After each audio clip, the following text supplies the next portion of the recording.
Selamat pagi siswa-siswi kelas 12 MIA.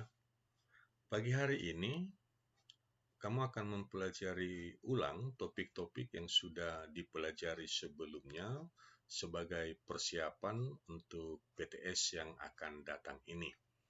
Yang pertama yang akan kita bahas ulang yaitu tentang listrik statis. Dan beberapa subtopik yang akan dirangkum yaitu tentang gaya Coulomb, kuat medan listrik, energi potensial dan potensial listrik, serta kapasitor, rangkaian kapasitor, dan energi potensial kapasitor. Yang pertama tentang gaya Coulomb.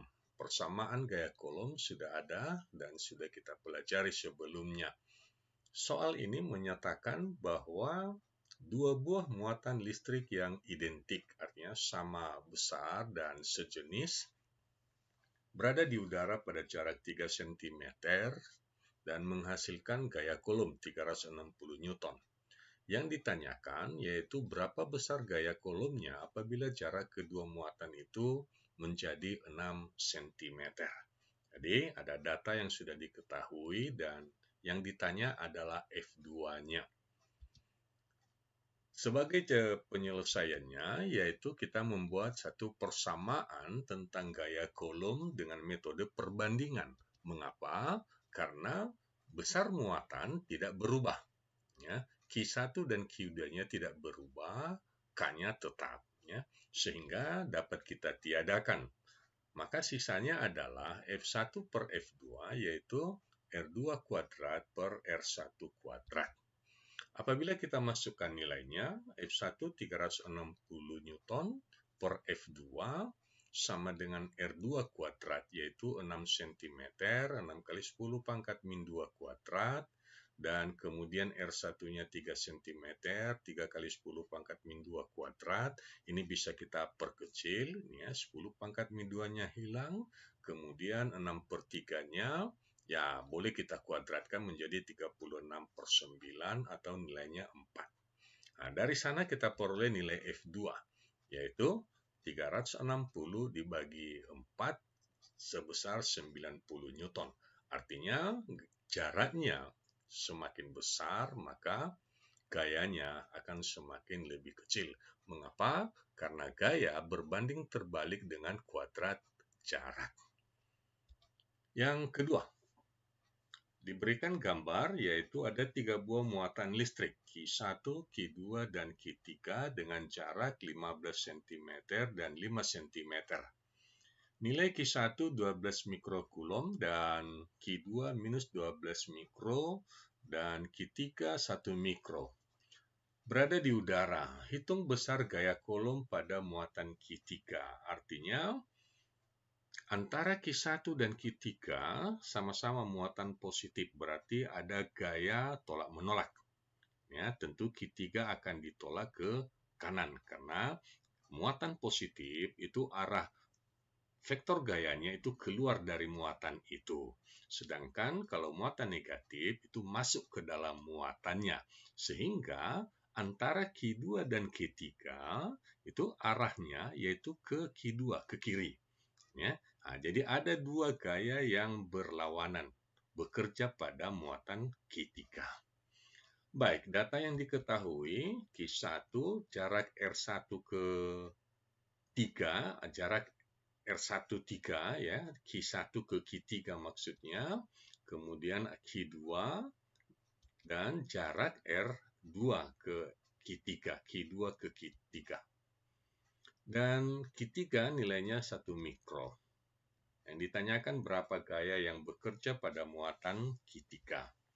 Baik, apa yang kita peroleh? Ya, pada muatan Q3 ada gaya sebesar F13, artinya gaya yang dikerjakan oleh muatan Q1 terhadap Q3. Arahnya ke kanan, gaya tolak, dan yang dikerjakan oleh Q2 arahnya ke kiri, gaya tarik. Ya, muatan negatif dengan positif tarik-menarik.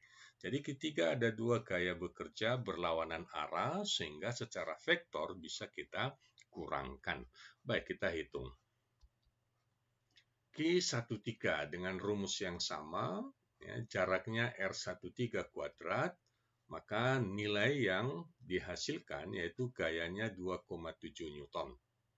Ya, dengan memasukkan data yang sudah ada tadi, Q1 sebesar 12, Q3 1. Jaraknya 20 cm, ya, 20 cm atau 0,2. Jadi kita kuadratkan, maka 2,7 Newton. Selanjutnya F23 antara muatan Q2 dan Q3. K Q2 kali Q3, ya, karena antara Q2 dengan Q3. Q2-nya 12, Q3-nya 1, maka jaraknya sebesar 5 cm atau 0,05 kuadrat. Maka besar gaya yang dihasilkan di sana yaitu 43,2 Newton. Jauh lebih besar karena jaraknya jauh lebih kecil. Baik, karena arah gayanya berlawanan, maka vektornya tentu dikurangkan. Ya. Maka kita buat F3 itu adalah F13 dikurang F23. Maka nilainya adalah 2,7 dikurang 43,2 Newton menjadi negatif 40,5 Newton. Arti negatif bahwa resultan gaya yang bekerja F3 itu adalah arahnya ke kiri. Ya, jadi muatan Q3 tertarik ke kiri. Jadi inilah soal tentang gaya kolom. Tentang medan listrik. E sama dengan K kali Q per R kuadrat. Perhatikan gambar, hitung kuat medan listrik, maksudnya ini hitung kuat medan listrik yang dihasilkan pada titik P yang segaris dengan kedua muatan.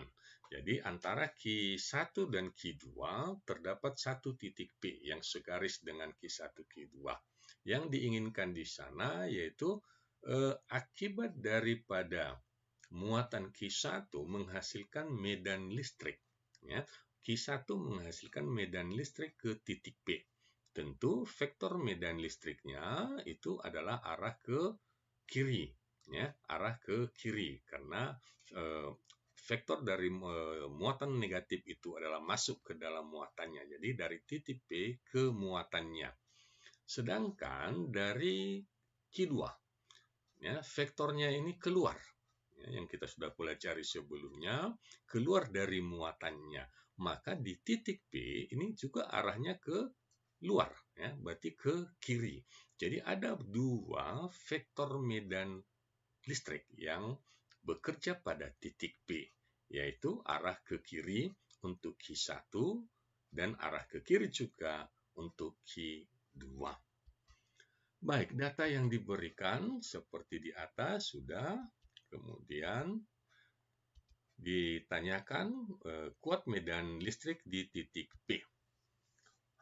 Sebelumnya kita harus lihat bahwa dengan resultannya ke kiri, berarti titik P itu akan ditarik ke kiri, bergerak ke kiri. Baik, medan listrik dari yang ditimbulkan oleh Q1 yaitu E1, K kali Q1 per R1 kuadrat. Jadi K-nya tetap 9 kali 10 pangkat 9, Q1-nya 20 mikro, jaraknya 18 cm 0,18 kuadrat.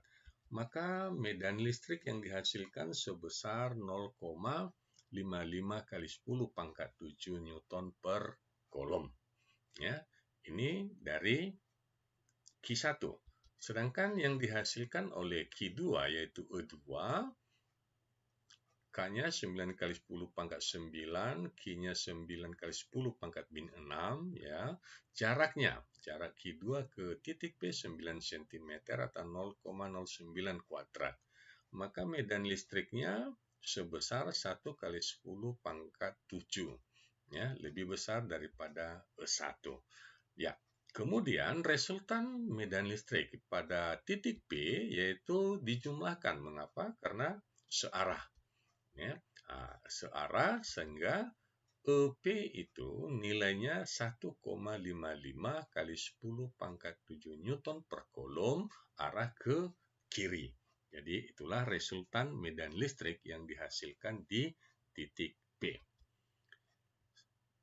Soal yang berikutnya, perhatikan gambar. Ya, diberikan dua buah muatan, ya, juga Q1 dan Q2 berada pada titik sudut segitiga, jaraknya sama, berarti segitiga sama sisi. Q1 sama dengan Q2. Yang ditanyakan tentukan kuat medan listrik di titik P.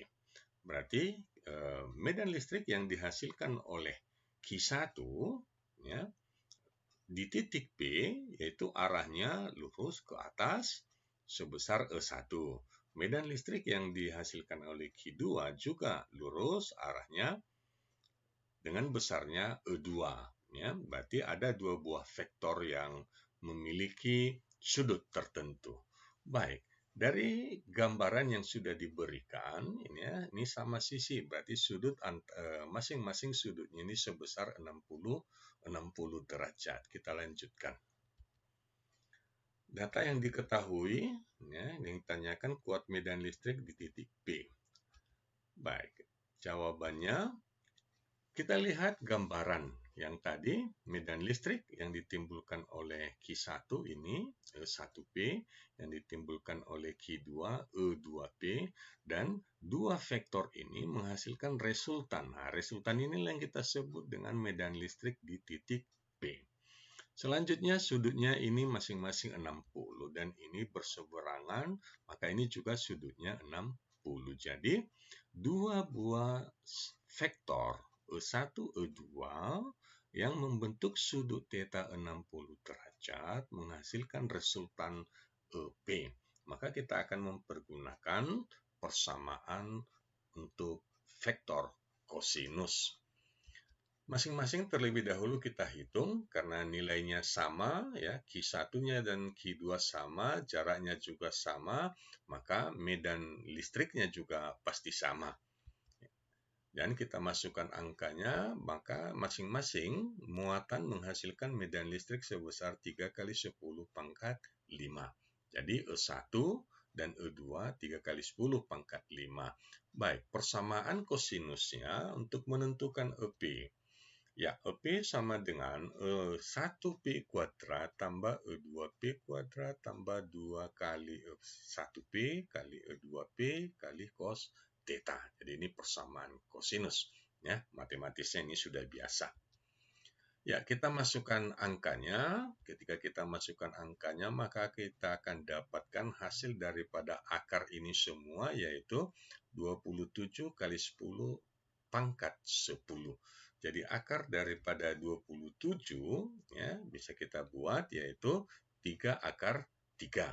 Dan akar dari 10 pangkat 10 itu 10 pangkat 5. Jadi, besar daripada medan listrik itu adalah 3 akar 3 kali 10 pangkat 5 Newton per Coulomb. Selanjutnya tentang energi potensial listrik. Ya. Perhatikan gambar, ada muatan titik 1 Coulomb terlempar sejauh 16 cm dari posisi awal 4 cm terhadap sebuah muatan sumber 6 mikrocoulomb. Jadi ada muatan sumber Q, di dekatnya ada Q1. Ternyata Q1 ini terlempar sejauh 16 cm dari posisi awal. Berarti dari posisi sumber, muatan sumber sejauh 20 cm. Yang ditanyakan, energi potensial yang bekerja pada muatan tersebut. Ya, usaha yang dilakukan untuk memindahkan muatan ini sejauh 16 cm. Kemudian potensial listrik pada posisi akhir. Jadi berapa potensial listrik di posisi yang terakhir, berarti pada jarak 20 cm dari muatan sumber. Baik, ini data sudah dimasukkan. Ya, jaraknya, jarak akhir itu dihitung terhadap muatan sumber, yaitu 4 tambah 16, yaitu 0,2 meter. Kemudian kita memasukkan persamaan daripada usaha, ya, yaitu W sama dengan, ini ada tanda minusnya ini, ya, K kali Q1, ya, karena Q muatan sumber, Q1-nya muatan titik. kali 1 per R2 kurang 1 per R1. Maka kita masukkan nilai K-nya 9 kali 10 pangkat 9. Muatan sumber 6 kali 6 mikro 10 pangkat min 6. Muatan titik 1 kali 10 pangkat min 6. Baik, jarak kedua terhadap muatan titik itu muatan sumber maksudnya 0,2 atau 20 cm ya. Dan posisi awal yaitu 4 cm atau 0,04. Maka kita dapati ya ini 9 kali 6 54 ya. Minus kemudian 10 pangkat 9 ini 10 pangkat minus 12 menjadi pangkat minus 10 pangkat minus 3. Selanjutnya 1 per 0,2 dan 0,04 ini kita sederhanakan. Ini kita kalikan 100 menjadi 1 per 20. Ini kita kalikan 100 menjadi 4. Ya. Kalikan 100 maka kita dapati persamaannya 1 per 20 kurang 1 per 4 kali 100. Maka kita dapati min 54 kali 10 pangkat min 3 ada. Ya, kita sederhanakan, samakan penyebutnya 20 dengan 4. Kita ambil 20, maka 21 ya, bagi 21, 20 bagi 4, 5. Ya, hasilnya 5, berarti 1 kurang 5 min 4. Ya, min 4 kali 10 pangkat 2. Selanjutnya, jika kita kalikan dengan 54 kali 10 pangkat min 3, ya, minus di sini tadi lupa ya. Maka hasilnya usaha untuk memindahkan Q1 dari jarak 4 cm ke 16 cm dari titik awalnya itu adalah sebesar 1,08 Joule. Jadi inilah penerapan perhitungan daripada energi potensial. Ya, tanda negatifnya di sini ada tanda negatifnya. Selanjutnya potensial. Ya, potensial yang dimiliki oleh muatan titik tersebut pada posisi akhir yaitu jarak 20 cm. Maka kita tetapkan V2 sama dengan K kali Q per R2. Ya, kita masukkan kembali nilainya, muatan sumber itu 6 kali 10 pangkat min 6. Dan jaraknya 20 cm 0,2. Ya, 2 kali 10 pangkat min 1. Sehingga menjadi potensial di titik tersebut sebesar 270 kilovolt atau 27 kali 10 pangkat 4. Nah, jadi pertama untuk energi potensial, kedua untuk potensialnya. Sekarang khusus tentang potensial saja, nomor 6. 4 buah muatan listrik masing-masing QA minus 2 mikro, QB 6 mikro, QC 6 mikro, dan QD min 4 mikro. Ya, ini ada gambarnya. Jadi A dan D, ya, A dan D itu minus, dan B dan C itu positif. Udah. Kemudian berada pada jarak ini ya, panjang sisinya yaitu 20 cm. Nah, tentu kita harus menghitung berapa besar jarak ya, masing-masing muatan terhadap titik P. Karena yang ditanyakan adalah hitung potensial di titik P. Ya, ada datanya. Ya. Jadi jarak antara RA, RB, RC, dan RD ini sama, ya, karena titik P berada di perpotongan diagonalnya. Sehingga kita dapat menghitung nilai jarak salah satunya itu, yaitu misalnya kita mau hitung diagonal antara QB ke QC. Setengahnya itulah yang kita sebut dengan RB atau RC. Jadi setengah. Ya, setengah dari akar 20 kuadrat tambah 20 kuadrat. Jadi kalau tadi panjang sisi miringnya, diagonalnya, tentu itu ditiadakan angka setengahnya. Baik, jadi kalau sudah dimasukkan angkanya 20 kali 20 kuadrat, sehingga hasilnya ini 400, ini 400, ini 400, akar 800. Udah, akar 800, 8, 2 akar 2. Ya, 2 akar 2 kali 10. Ya, berarti 10 akar 2 ini kali setengah. Jadi 2 akar 2, 20 akar 2 bagi 2. Jadi ini setengahnya sehingga menjadi 10 akar 2 cm. Jadi RA atau RB, RC atau RD itu panjangnya 10 akar 2 cm. Itu tentang jarak. Tentu berapa potensialnya kita hitung nilainya. Potensial ini adalah suatu besaran skalar, artinya tidak memiliki arah, sehingga nilai daripada muatan ya, itu di dalam perhitungan harus diterapkan. Sedangkan potensial kuat medan listrik dan gaya kolom tadinya, nilai negatif daripada muatan itu menunjukkan vektornya. Ya, menunjukkan vektornya, jadi tidak ikut dalam perhitungan. Tapi untuk potensial wajib diikutkan. Nah, ini K 9 kali 10 pangkat 9. Q1-nya minus, minus 2 mikro. Q2-nya positif. Q3-nya positif 6. Q4-nya minus 4 mikro. Jarak semuanya sama. Ya, kita sederhanakan. 9 kali 10 pangkat 9. Kemudian kita keluarkan 10 pangkat min 6.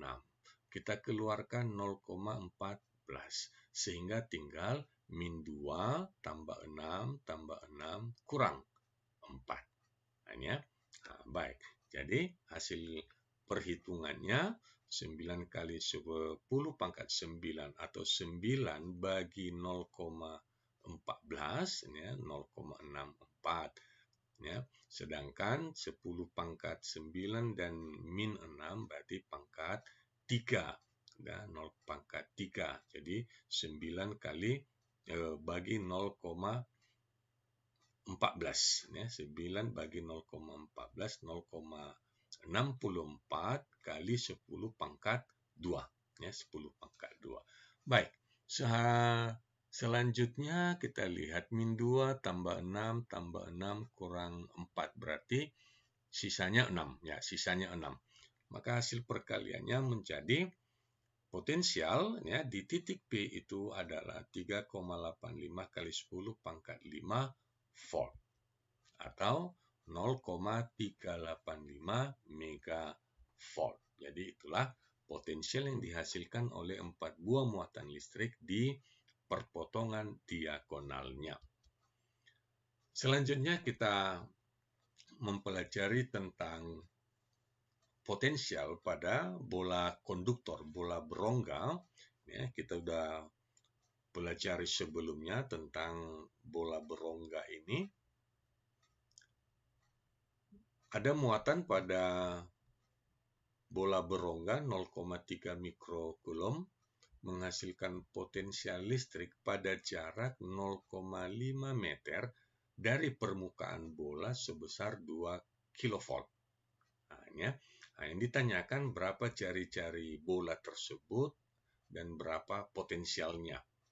Baik, data yang diberikan QA yaitu 0,3 mikrokulom atau 3 kali 10 pangkat min 7. Kemudian medan listrik yang dihasilkan itu adalah potensial, maksudnya 2 kilovolt dari permukaan bola. Jadi jaraknya itu berarti jari-jari bola ditambah 0,5 meter. Nah, itu. Lanjut. Tegangan yang dihasilkan 2 kilovolt atau 2000 volt.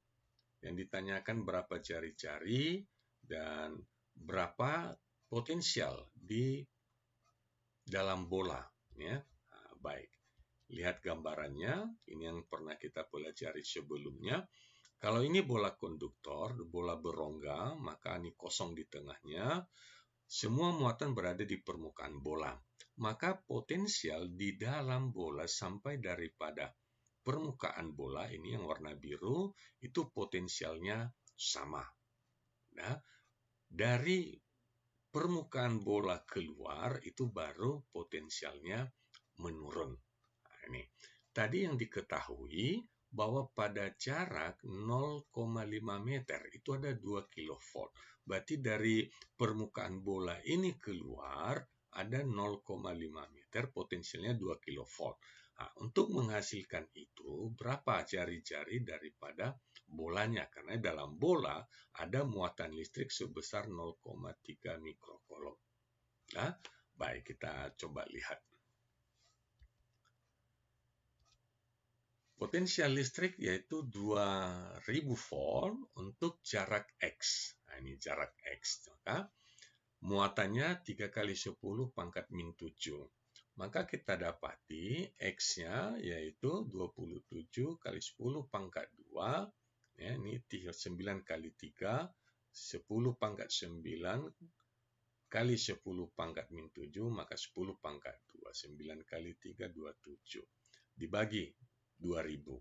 Maka jarak daripada X tersebut dari dari permukaan bola yaitu 13,5 kali 10 pangkat min 1 atau 1,35 meter. Oke. Jika 1,35 meter X-nya dari pusat bola, ya, maka berapa jari-jari bolanya? Jadi, dari pusat bola 1,35, maka jari-jari bola ditambah 0,5 itu maksudnya. Baik, jari-jari bola 1,35 dikurang 0,5, berarti jari-jari bola tersebut 1,3 meter. Ya, jadi dengan jari-jari 1,3 meter, maka pada jarak 0,5 meter di luar permukaan bola, potensialnya 2 kilovolt. Dan bagian B, berapa potensial di dalam bola?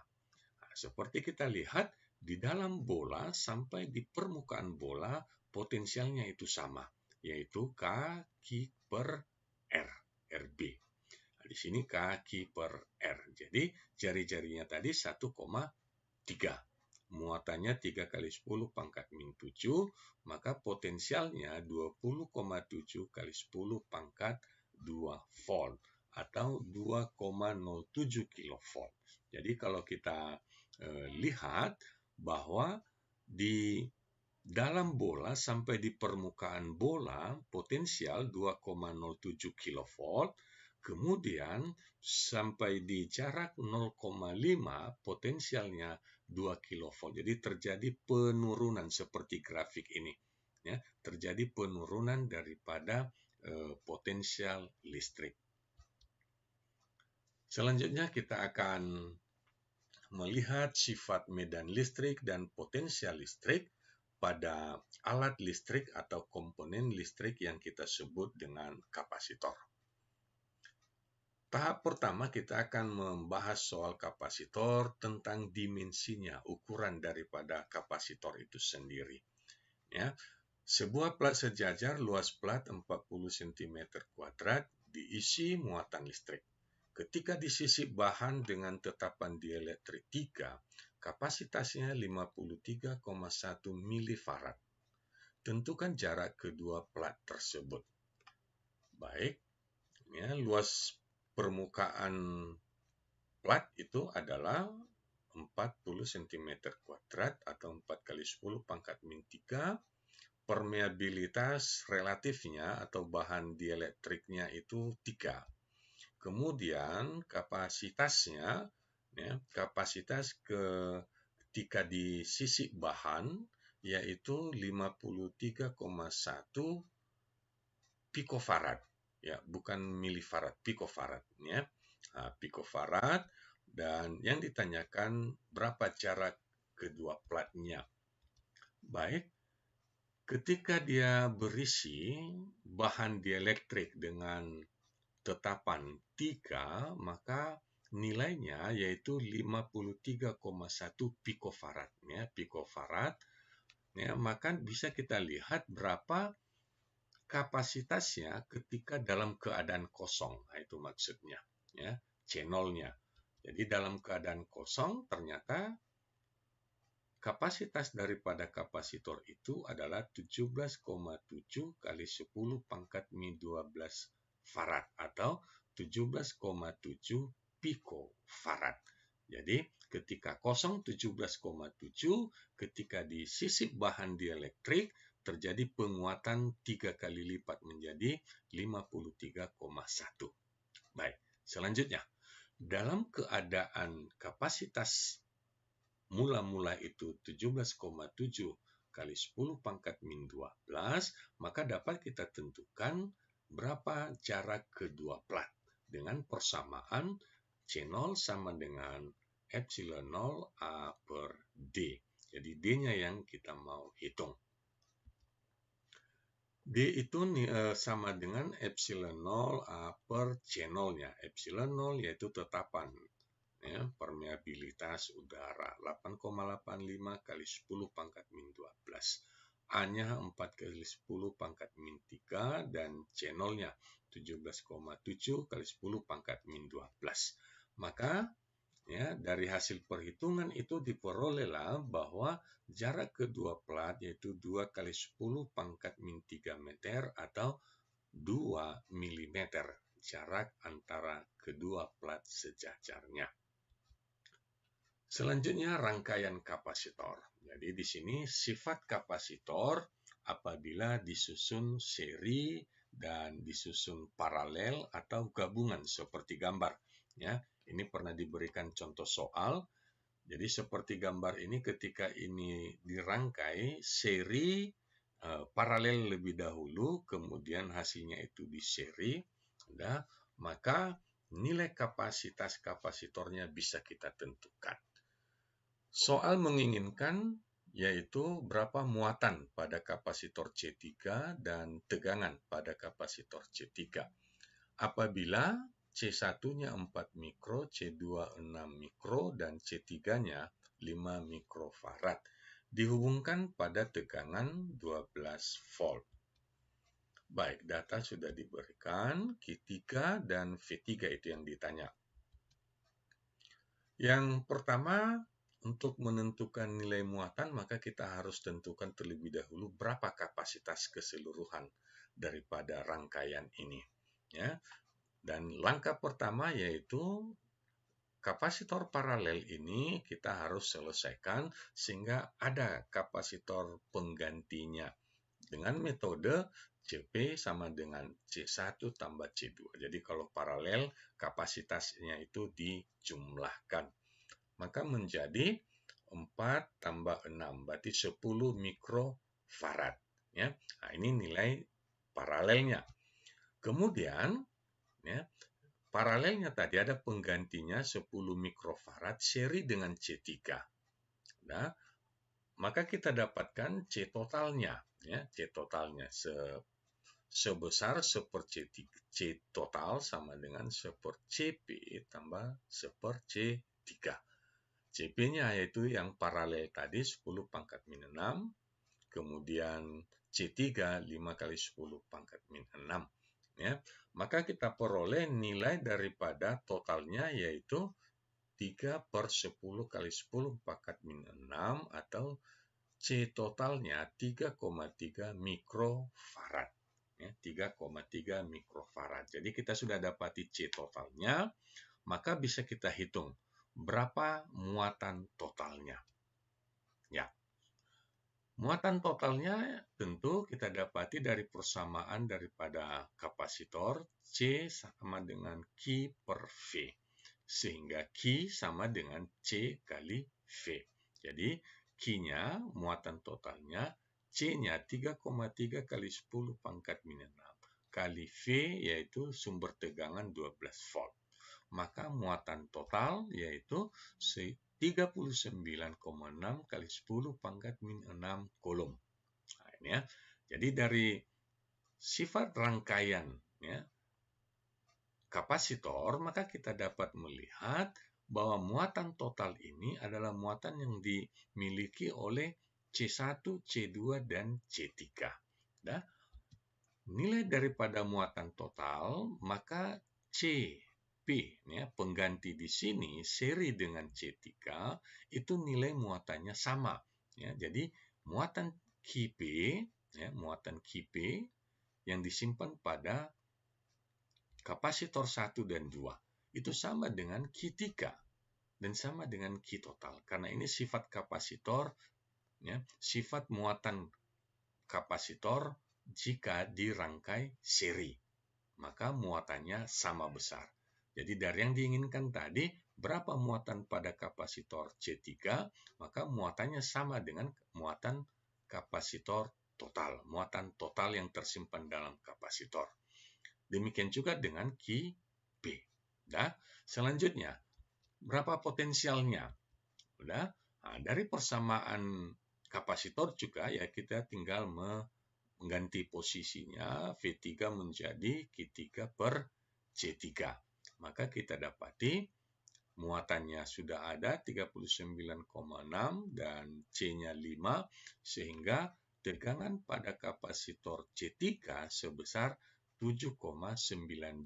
Ya, jadi kalau di sini 7,92, maka pada ujung C1, C2 ya di sini berarti 12 dikurang 7,92. Itulah tegangannya. Nah, kalau sudah dapat tegangan itu, ya, misalkan 4,08. Nah, rangkaian C1, C2 ini adalah paralel, berarti tegangannya sama. Berarti 4,08 itu tegangan C2 dan juga tegangan C1 4,08. Nah, dari nilai ini ada C1-nya, ada tegangannya 4,08, dapat kita hitung berapa Q1-nya. Begitu juga dengan C2, dapat kita hitung berapa Q2-nya. Nah, jadi inilah sifat daripada rangkaian kapasitor, langkah kerjanya, tahapannya untuk mempermudah pengertian kita dan tidak ragu di dalam memberikan nilai, ya, matematisnya, jangan sampai salah. Ya, seperti ini, seperti C total. Ya, ini tidak sama dengan C total. Harus kita balik lagi. Nah, jadi harus kita balik lagi. Pada umumnya banyak yang salah untuk penyelesaian seri kapasitor. Selanjutnya soal yang terakhir, 10 soal, 9 kita sudah pelajari ulang. Maka yang ke-10 yaitu tentang energi kapasitor, yaitu setengah CV kuadrat. Soalnya adalah sebuah kapasitor 10 milifarad mampu menyimpan muatan pada potensial 30 volt. Apabila kapasitor melepas muatannya melalui pancaran cahaya pada tabung blitz dengan daya 500 watt, tentukan berapa lama cahaya blitz berpijar.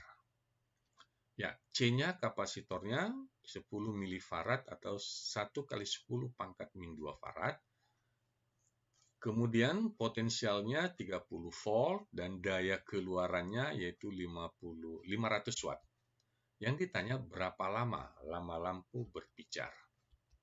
Baik, energi yang disimpan dalam kapasitor itu adalah juga energi listrik. Jadi energi kapasitor itu adalah energi lampu.